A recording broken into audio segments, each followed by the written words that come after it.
基本上压缩贷款主要的一个特征，其实就是走了一些漏洞。什么漏洞呢？他们同步可能像 A、B、C、D 4家银行同步申请，同步申请的时候，他都是在用作原本的一个资料去申请。所以 A 银行觉得 OK 啊，没有问题，根据你提成的一个资料，它这样 B 银行也是批准 ，C 银行也批准 ，D 银行也批准。所以在这个状况里面，其实就变成4家银行同时批准，我就有4个贷款出现，但是银行并不知道，原来可能你是同步申请4个，也同时去贷款4个的一个产业。所以当他们批准的时候，是用你当时候的一个状况。我很难想象如何可以在同时拥有3、4个房屋的贷款的情况底下，然后还会有一些的这些所谓的理财的课程，说这个是一个好的理财的一个模式。所以前提一定是以你的财务能力去做适当的一个规划，以你的财务能力去冒应该冒的风险。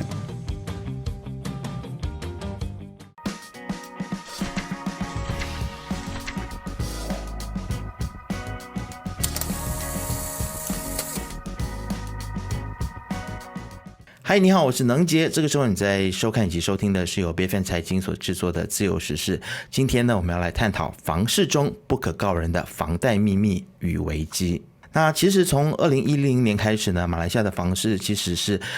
经历了一波的这个上升潮啊。那么这个在这个上升的时期呢，我们可以看到说是非常的繁荣的，房价几乎是翻倍的啊。那么吸引了大量的投资者，不论是这个缩衣节食的普通人，或者是一些有钱人，都希望说透过这一波的这个涨势呢，能够来创造更多的财富，成为暴发户。然而呢，这个荣景很像只维持了5年的时间啊。当这个房价达到了顶峰之后呢，许多人仍然继续追高，导致自己的这个高价购置的这个房产呢，随着疫情的影响，其实很多人当初想要致富的这样子的愿望都没有办法如愿啊，反而成为这个支付房贷的房奴啊，或者是不断的在寻找租客啊。那更糟糕的就是呢，有一些人他是参加了这个房产投资大师的课程啊，利用所谓的压缩贷款的方式呢，去买了更多的房产啊，结果呢就发现说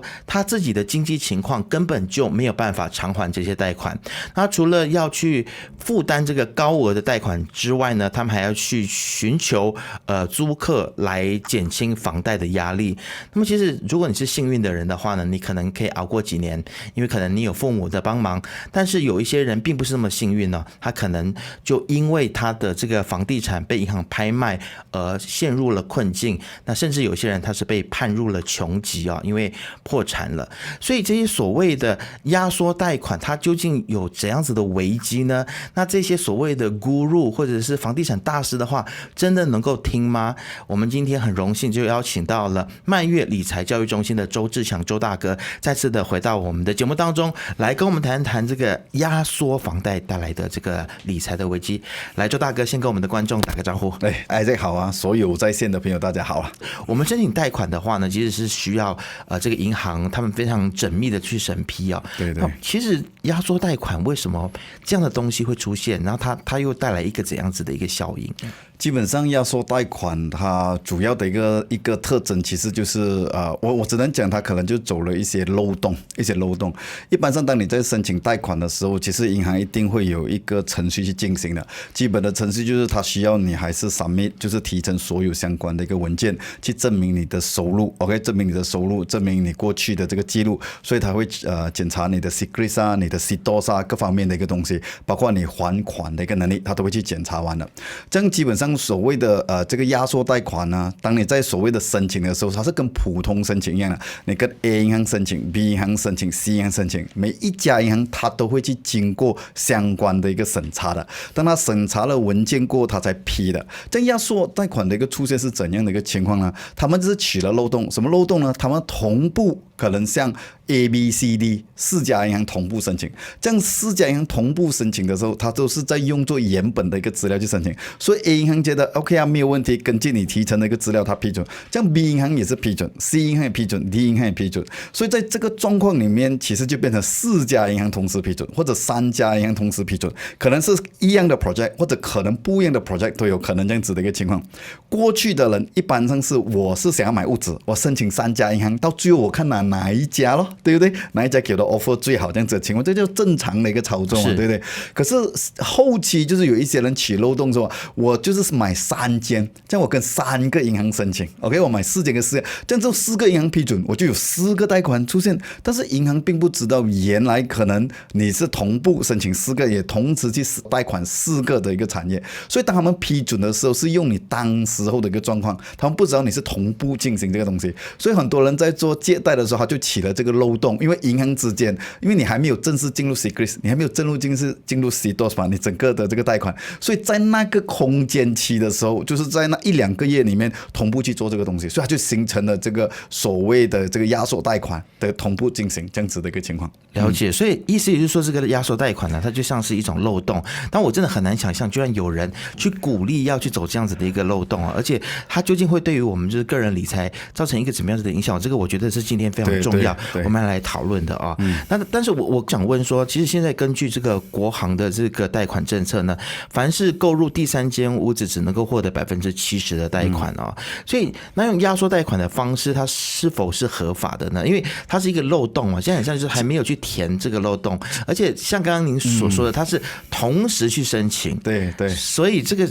在执行起来或者在执法起来是会有一些监管上面的问题的。其实你这个第2个问题呢，就是它还有就变成其实有几样东西要去解释先了。首先，我们不讲那个第3间70%先了，我们先讲就是说一个年轻人他从来没有买过房子，当他一起去申请的时候，在过去了他允许90%嘛，所以他同步申请4个产业跟4家银行申请的时候，其实每一家银行也是依据90%的批准力去进行的。所以如果同时候他进行这个东西的时候，他是4间都可能拿到90%这样子的一个可能性，这可能性是出现的，所以他并还没有关系到第3间。第3间是你已经注册，你已经形成了第1间的出现，形成了第2间的出现，第3间申请的时候才叫做第3间的这个70%。所以这个就是他们就是在拿的这个漏洞这样的情况。当然也可以有一些人是买了第1间、第2间后，在第3间的时候同步申请3、4间都有可能，这个可能性有。但是我们先讲一讲，这个是说他申请的一个状态是他同步去申请，这样的情况，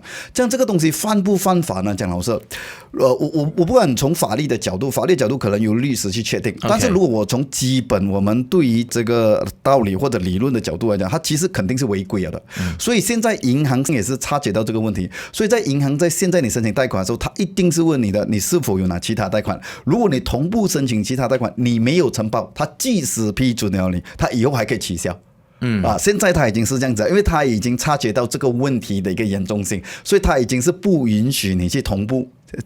申请了。所以如果他知道你同步申请，而且都是受到另外一个银行批准了过后他才知道的话，他也可以取消回。所以基本上有一些银行他已经是执行这个东西了，因为他不允许你做这个东西，因为这个完全都是一个我可以说他肯定是一个违规的一个做法，是不是不合法？这个我还有待这个律师他们去诠释或者去证明这个东西。但是违规那肯定是有的，因为你没有照做我银行我有我的这个条件，你其实已经是奇巧的在某个角度蒙骗我去进行这个东西，所以在这个角度里面，他肯定是违规，在这个银行借钱的这个过程里面，所以这个是肯定的。所以这是其中一点，就是我觉得一个错误的，但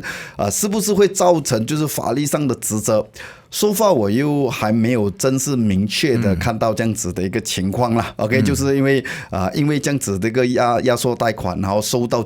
银行起诉，我暂时我个人可能如果是听众有还是什么可以分享，但是我自己本身是没有看过这样子的一个新闻或者这样子的一个案例嘞。但是我觉得这个其实比较严重的就是它会关乎到我们一些个人理财风险的一些问题啊，因为我真的很难想象，因为如果像我们去买房子的话，有1间房子、2间房子，再加上车子平常的开销，其实这个压力已经是非常大了。我很难想象如何可以在同时拥有3、4个房屋的贷款的情况底下，然后还会有一些的这些所谓的理财的课程说这个是一个好的理财的一个模式。其实周大哥他们的这个论述到底是怎么样，他的逻辑究竟是什么？我觉得有从2个角度来就是跟你就是来跟大家分享。第一个基本上压缩贷款的推动者或者鼓吹者，他们有一个前提就是产业一定会上升啊。这是他们的一个前提。第一，这个前提产业一定根本不存在啊。这个是因为你和我认为不存在，但是鼓吹的人是认为会存在的， OK 然后听的人也认为也相信它是会存在的，所以他们才愿意去做这个动作。这是第一，产业一定会上升，这是他们相信的东西， OK 这是第一。第二，基本上他们相信这个产业我拿到手过一定租得出去，这是第二个他们相信的一个东西。所以基本上鼓吹者一般上是站住这两个角度，产业只会起不会跌。然后第二，基本上就是你一定租得到。所以从我的角度，从比较专业的角度来讲，这个是非常的，我不可以直接批判它就是一个欺诈，但是我基本上从专业的角度，它肯定是一个不合理的一个鼓励跟一个鼓吹的一个方式，因为没有绝对上升的，也没有绝对可以租得到。从现在发生的一个情况就证明了，其实很多时候是有周期性的，在那个周期性，可能你在周期里面就是人家讲的风口，你可以拿到一些好处，但过了那个周期性那个风口过后，你买到再好的产业，你可能都还是要亏钱，你可能都要面对现金流的一个问题。所以基本上这个就是我讲为什么会有人会进行压缩，因为他的前提是他相信产业会上，他相信他的这个租金一定拿到，这是其中一个关键。 OK，第二个，其实可能你们可能没有注意到，可能没有注意到，有一些人其实当他面对钱不够用的时候，甚至会出现叫你买产业有限钱拿。哇，所以有很多人就觉得，现在我钱不够用，我又还要去借 personal loan， 还是各种的东西，或信用卡都有那些 rebate 那些东西是吗？现在有人竟然告诉我，对。因为我只要去参与他这个计划，我既又有可能赚钱的机会，我现在 immediate 又有钱拿回来所以就形成了这些更多人就是蜂拥的，就是去做这个动作的一个东西，所以它其实是完全是一个很大的一个问题的。OK，所以我再回到刚才 Isaac 有提到。理财上肯定很压力。好像我讲一个很简单的，我看过很多人，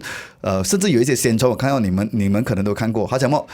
薪水只有3000，但是他成功的协助学员或者协助某一些人，以高达88%的这个偿还的这个跌少来借贷得到，他们认为这是一个值得庆祝成功了。但对我来讲，这是一个很恐怖的一件事情啊！你要想象一下，如果你赚3000，你38242000是拿来供房子，你剩下326，剩下600块来生活过日子，你怎样过日子呢？你懂我讲吗？你根本都不合逻辑的嘛，对不对？你怎样可以保留只是剩下28%拿来过日子？除非又回到你的第一个前提，你供了的物质一定赚钱，一定租得出去，所以你只有买这个梦想，买这个想象，你才愿意承诺。要不然的话，谁人有可能就是因为你叫人家储蓄28%都难了，你现在叫他花88%去供这个房子这个东西，所以从我们专业的角度来讲的话，这绝对是一个错误的一个 advice 来的。OK， 那正确的 advice 是什么？其实我们在购房的时候，我们的房贷其实占据我们的收入的百分比，在怎样子的一个百分比是比较理想的？我们讲有就是说银行的这个大概的一个衡量，就是在市场上银行可以接受的，一般上银行可能可以接受的。如果是第一间你买的是自住的房子，有时候银行可以去到就是60、70都有可能。为什么银行会去到60跟70？有一些时候他会觉得，因为你是买来自住的，可能你的父母亲会协助你，所以有一些时候他要满足你60-70%的公款力就是你的净收入，他可能会要求你找个担保人进来，因为他认为你是第一间房子，你自住的，很多时候是父母亲还是兄弟姐妹可能会帮助你，会协助你，还是各方面的一个情况，所以他愿意去给你高一点这样的情况。当然，第二点也就是因为银行觉得自住的房子，特别自住的房子，一般上在这样多产业里面，它的风险是比较偏低。偏低的意思就是它会贬值的这个价值偏低，所以万一我借贷给你，你还不起，我雷龙拍卖掉，我拿回的这个可能性比较高一点。所以一般上他们就所谓的通融 ，OK， 给你比较高的这个贷款的这个偿还额的这个，就你只有3000，但是68、38，可能你1800块我都允许你去供这个东西。这个我是说银行市场的一个操作，所以这个我觉得已经是很高了。但是市场有一些人就是创造到可能88%什么，这个我觉得是一个很难想象。如果你是 compression 是更恐怖，它是超过你的收入了。从理财的角度，一般上我们讲的是，如果你是贷款，不管你是房屋贷款、汽车贷款，所有的贷款。正常来讲，你不应该超过你净收入的40%。就是你有房子、你有汽车各方面贷款不要超过40%。如果你真的要拆出来的话，我一般上的一个建议就是房屋的贷款尽可能占你30%及以下你的净收入啊，这个就是比较适合的一个比例。OK 啊，所以可是用这个比例来看，就很多人可能就是买不到房子了，我甚至也投资不到房子啊，这个就变成了有一些人就告诉你正常的情况你是做不到哦，现在我可以创造一个可能性让你去做到，所以就让别人有了一个梦想，但是这个梦想是机会还是陷阱，这个就是一个很大的一个问号，跟大家必须去考量的。有没有可能这些 guru 他会告诉我们说，这其实就是所谓的这个高风险投资啊？如果你不去冒这个风险的话，哪里来这么高的报酬呢？这个我就不懂了，有一些可能甚至告诉你这个都不是高风险，这个告诉你是低风险的有可能。而且这买房子低风险的吗？房子都会起价，你看过你几次看过房子会跌价？可能都可以大声跟你这样讲，我不知道，但是我只是想讲，就是说，这个其实如果是说所谓的一些的guru或者一些导师，当然他们是站在商业的一个角度去做这个推销，他的目的就是我成功把我的东西卖给你，我的服务卖给你，这个就是我的工作。就好像打一个例子，我是可能名牌车的这个销售人员，我不理你的薪水3000、5000，我有成功把车卖给你，我就是成功的销售人员啊。他们可能也是从那个角度啊，这就是有一点区别，就是专业人士跟这个销售人员其实是有一点差别。这个东西，专业人士就不可能做这样子的东西，他是违法违规这样子的一个情况。其实也看到市场上有人建议说，把这个车贷拉长这个公款的期间啊，然后这样省下来的这些钱呢，转去来付房贷。这样其实真的能够节省利息的成本吗 ？OK， 我先来解释这个东西一下，它其实又有2方面去解释，一个是利息的成本的一个问题，一个其实叫现金流的可动用的现金流的一个问题。一般上人家会建议你把汽车的贷款拉长，是因为要让你每一个月供款的数额减少。当你把这个汽车的这个贷款拉长，它的供款的数额肯定少，因为你的汽车如果5年供款跟9年，它的数额差太远了。100千的车，它可能每一个月相差是接近可能500到1000块左右。这500到1000块左右你省下来了，对他们来讲就变成了你可以允许你去拿来做其他的借贷的 commitment。所以它一般上会压低你的现金流供款的现金流，这个是肯定的，在现金流里面你会压低这个东西。OK， 这个没有的好，我们讲否定这个东西。但是我们看的是，如果我是为了要节省利息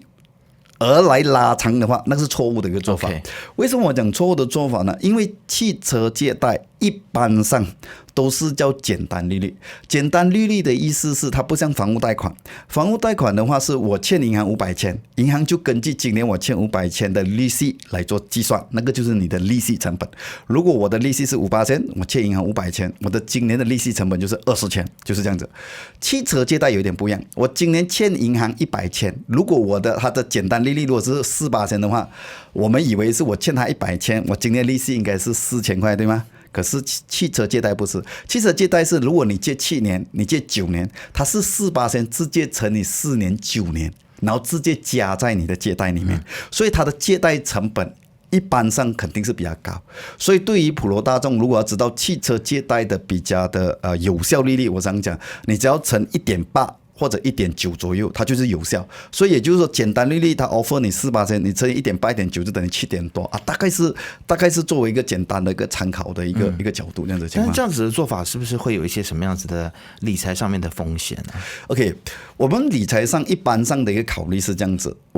对我来讲，我一般上建议是现金流是最重要。所以我刚才有说，你的总贷款的偿还的每一个月尽可能少过40%，这是一个参考的一个前提。所以如果有一些人真的，我们讲在现实生活里面，我们既需要一部车子来方便家里人的这个交通，我们又需要这个房子给家里人，在这个两者之间，因为我们还是以生活作为目的，生活作为宗旨去进行理财的嘛，所以我们可能就要在我们能力范围，所以我们怎样在我的收入的40% 里面去应付这两者的一个贷款，这样就有可能我把车贷拉长，我把房贷拉长，来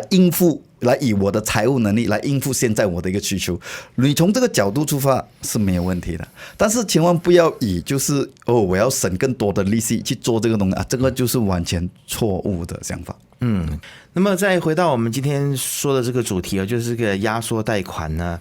其实我们现在看到很多的所谓的什么聪明的这个贷款课程或者精明贷款课程了不管了啊，就是五花八门各种各样子的这个名堂，可能会造成年轻人带领他们去做出一些错误的这个理财决策。其实你觉得除了我们刚才所提的这些重点之外，还没有哪一些是蛮误导性的部分呢？其实我觉得最大的问题是在这里，因为我们很多时候市场销售的是需求，就是他们叫做市场痛点。市场痛点，所谓的市场痛点，就是现在很多年轻人想要买房子，可是能力上做不到，这是一个很大的一个挑战。第二，基本上有很多年轻人也所谓的知道通货膨胀很严重，所以很多人也卖通货膨胀很严重所以你要投资你要赚钱所以他们就针对这两个痛点。第一，你没有本事买房；第二，你想要解决通货膨胀的一个问题，所以我就创造了一个可能性，你既可以让你买房的这个梦想完成，又可以让你去克服通货膨胀赚钱的一个可能性这样的情况。所以当我要满足这个的话，重点是有专业跟非专业的差别在这里。非专业可能一般上只是因为这是你的痛点，我怎样让你就是解决你这个痛点，我可以用各种的一个方式，只要让你可以买到房子。但买到房子是不是未来可以长远去供，那不在我的一个问题，但我只是协助你买到房子，这个是重点，这是其中一个。这样我卖给你的这个概念投资可以赚到钱，我也是把这个卖给，但是不是到最后你可以投资赚到钱，也不是我负责的一个部分。这个是一般上就会出现，因为有很多特别是年轻或者是经验不足的人，他很难去判断太多方面的一个东西，所以他就会停留在只要这个顺序是符合我想要的东西，他就去查你这样的情况。我举一个简单的一个例子，就好像我刚才提到，如果你作为一个专业人士，如果你真正是一个 licensed financial planner、licensed financial advisor， 你帮客户做计划书、财务计划书，如果客户的收入是5000，我们就讲1万就好，1万。如果你建议客户用88%来供房子，你要很小心客户以后会拿住你这个计划书去法庭，就是起诉你你可能有法律责任因为作为一个专业人士，你为什么可以给到这样子的一个建议？这是完全不符合专业基本的一个标准。但是如果你去上一堂课，那个老师在上面跟你讲88%甚至100%或者压缩贷款，他不用负责的，他对他来讲，他只是告诉你一个讯息这样的东西，那个就是两者之间的一个差距。所以我会鼓励一般的这个年轻人，其实很多人你要认真的要做东西，还是要认真的去回归到基本面。所以我通常鼓励可以的话，尽可能寻求专业的财务规划师或者是财务顾问去做这一方面的东西，因为财务规划师跟顾问他们本身是受到法律的这个条款的这个影响。还有一点可能很多人不了解，其实在马来西亚里面，咨询这一回事是受法律这个规范的。OK， 你看，就是我今天建议你 Isaac， 如果你问我东西，我建议你应该要怎样做。这个建议这个咨询是有法律规范的。如果说我作为一个专业人士，我随便给你建议，我是有这个法律责任存在的。但是如果今天我并不是一个专业人士，我只是你的朋友，或者我只是吹水罢了，怎么你不要买车，怎么你不要买房，买车买房吗？那个没有法律职责了，因为那个是吹水罢了这样子的一个东西。所以你看到专业人士他们会比较不倾向于开课程去卖这种东西，因为他只可以回到原本的这个法律或者是职责上应该要做的建议而已，他不可能去吹嘘一些不大可能的东西，或者存在着一些灰色的一个地方的一个东西，所以这个差别是在这里了。但是除了是否有开课程这件事情，我们要如何去分辨专业的这个理财规划师跟一些我们所谓的可能会蒙骗群众的这些guru？其实简单来讲呢，其实我们在 Securities Commission 其实就已经有了叫做financial planner， 就是我们在 capital market 里面就是有一个叫做财务规划师的这个部分。所以如果严格来讲，你可以其实就是尽可能，现在市场上现在也是有1000多位了，其实你就可以去找有执照的这个人，至少有执照的这些人，如果他真的欺骗你，你要 take action 以后，你还是可以在他的身上 take action。这个东西，但是如果你找一些没有这些背景的一个人，你要 take action 是很难的。因为他跟你讲，我就纯粹就分享跟你讲而已嘛，你自己参考而已就好了，这样子的东西。然后一个是 Securities Commission 的 CMSL 的，我们讲这是 Financial Planning 的，另外一个是 Bank Negara 的 Financial Advisory 的这个 license。所以基本上你只要往这两个，而且只有讲老实在理财方面，只有这两个执照下面才可以给建议的，其他人其实是不可以给建议，其他人只是可以作为产品的介绍人而已，类似保险代理人，他就是保险产品的介绍人员。他其实不是在跟你做咨询了，咨询一定要回归到这2个部分了。当然，在这个时候，马来西亚还不够成熟。我们讲不够成熟，是整个市场的成熟度，就讲人数的话，现在只有1000多2000个，其实也不是很多。但是同一个时候，也是大众很多还是不了解这样子的一个差别。OK，可能我举另外一个例子，就好像今天为什么你要去找医生，跟为什么你不要去找一个所谓的保健品的销售人员？保健品的销售人员卖给你的东西，他是没有法律职责，告诉你这个东西怎样帮助你，他纯粹只是辅助。但是医生告诉你的，他就有他的专业的这个法律的一个职责，所以你是如果他的建议是完全不符合基本的规范里面，你是可以起诉他的。但是如果我是保健品的这个，你听我讲这个治疗对癌症好，对什么好？但基本上治疗对你没有帮助，你很难起诉我了。所以那个差距跟差别会在这样子的情况。了解。我想我们可能可以来解决一个问题，就是因为我们华人的传统，应该不止华人，包括了是整个亚洲人的传统，都是希望说我们可以成家立业嘛，所以大家都有这个需要，长大了就要买房然后结婚这样子的一个观念，所以变成这个房屋是一种所谓的刚需，所以就。因为是这样子，所以这些guru就有很多的这个操作的空间，因为大家都需要嘛。但是其实周大哥，我最近听到一个新的一个理财的观念是说，其实我们不一定要买房，其实你要知道如何去善用自己的资产。其实租房也是可以的，因为你比如说一个房子你买的话，你每个月你的这个贷款是3000，但如果你是租的话，你2000就可以有这样子的生活品质，然后另外的1000你可以来做其他的投资。对。那这样子的观念，其实不知道周大哥你会认同吗 ？OK， 其实从专业理财的一个角度，我们实际上讲财务就是你的资源，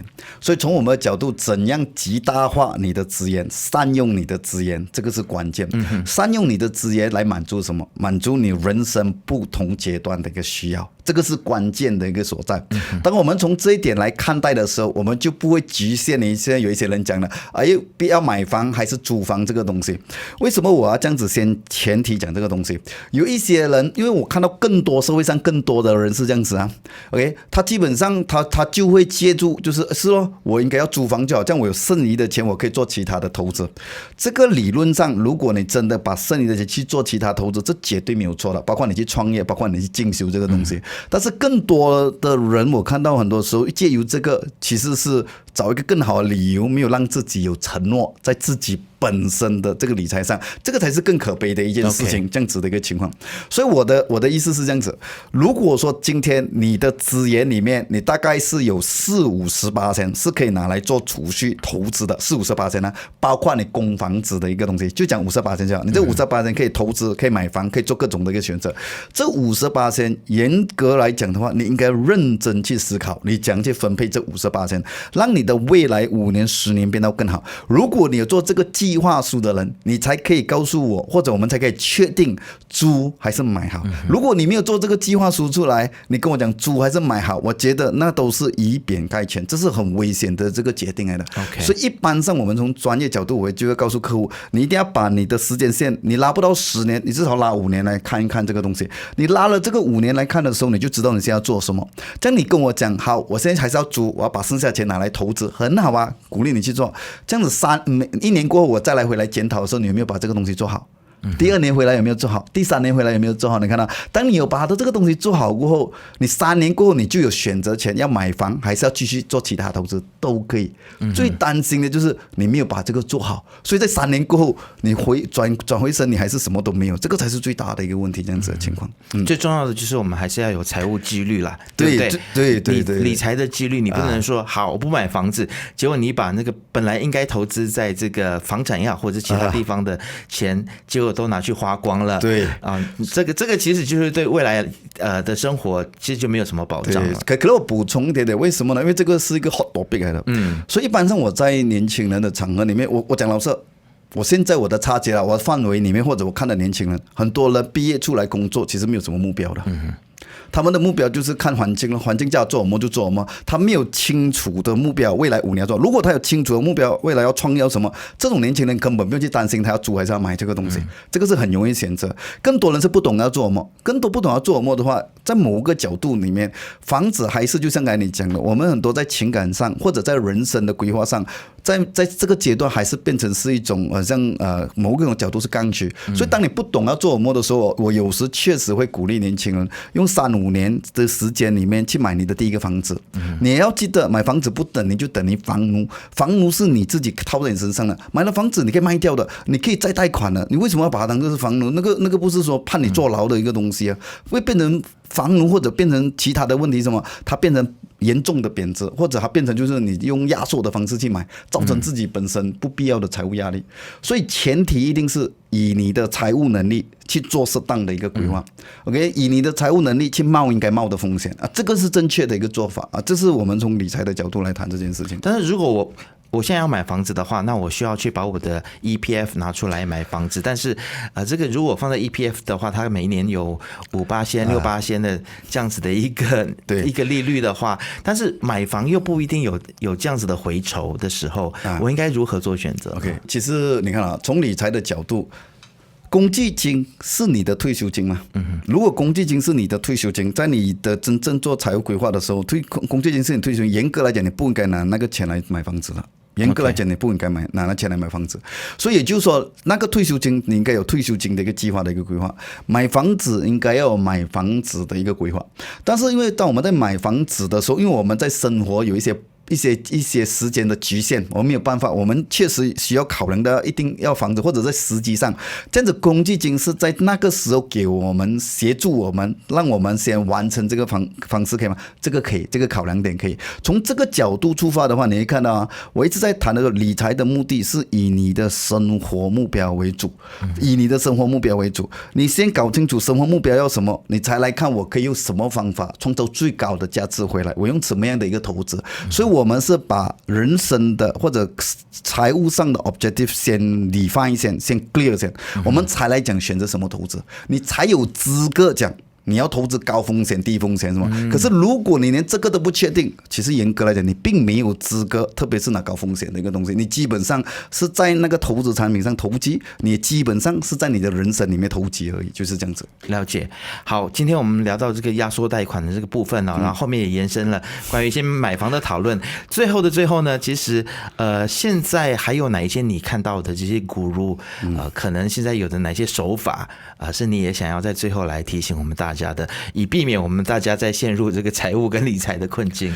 其实我觉得为什么会有一些 guru 或者会有一些带偏我们的这个东西，其实是因为我们看东西太过局限了。Okay. 我们因为面对买不到房子，我们就想要买房；因为我们面对通货膨胀问题，我们就想要赚更多钱。我们想要赚更多钱，我们找投资产品。其实这些全部都是错误的一个方式理财的。其实认真的话，我想讲，如果你真正要解决你的财务的一个问题，好好的思考你未来，我不要你思考20-30年后，先思考你未来5到10年，清楚你的财务的一个路线图，把这个路线图画清楚过后，你就知道要怎样去分配你的一个资源。当你画到越仔细，你也会更认真的去找谁才可以协助到你，帮助到你，你才不会很容易的被别人牵动这个东西啊。这个我觉得我建议就是所有认真在财务上的人，应该要往这个角度去思考这样子的情况。好，今天非常谢谢周志强大哥，周大哥再一次来到我们自由时事来跟我们分享啊，